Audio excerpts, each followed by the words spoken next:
54 ming AQSh dollariga 80 kvadratli 3 xonali Nekrasivadan kvartiramiz sotuvga chiqqan. Bizlar mehmonxona turibmiz. Mana shunaqa chiroyli mehmonxona bo'lyapti. Televizorlar qilingan va mana bu yerda mягкая zona u tomonda bizlarda deraza joylashgan, pardalar bilan bezatilgan do'stlar. Ana endi boshqa xonalarni ko'rishni boshlaymiz. Mana bu yerda bizlarda kattalar yotoqxonasi bo'lyapti. Kattalar yotoqxonasi ham juda ham chiroyli remont qilingan. Kravat, tumbuchka, shifonyer, telefonlar o'rnatilgan do'stlar. Va mana bu yerda bizlarda bolalar yotoqxonasi bo'lyapti. Bolalar yotoqxonasida ham bitta kravat, shifonyer, tumbuchka o'rnatilgan. Bu yer esa bizlarda oshxona bo'lyapti. Oshxonamizga ahamiyat bering. Kattagina stol stul qo'yilgan. Kuxonniy garnitura, gazli plita, rakovina va xolodilnik o'rnatilgan do'stlar. Bu yer esa bizlarda asosiy kirib kelishimiz eshigi, prixoja mebel o'rnatganlar. Mana shunaqa chiroyli prixoja bo'lyapti. Juda ham chiroyli kafil qilganlar. Bu yer birinchi sanuzul bo'lyapti. Kvartiramizning birinchi sanuzuli.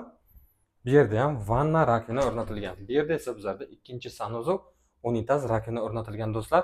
Agar kvartirangiz ma'qul bo'lgan bo'lsa, agar qo'shimcha ma'lumot pastda aytsangiz bo'ladi. Videoni tanishlarga yuborib qo'yish esdan chiqmasin. Ko'rishguncha.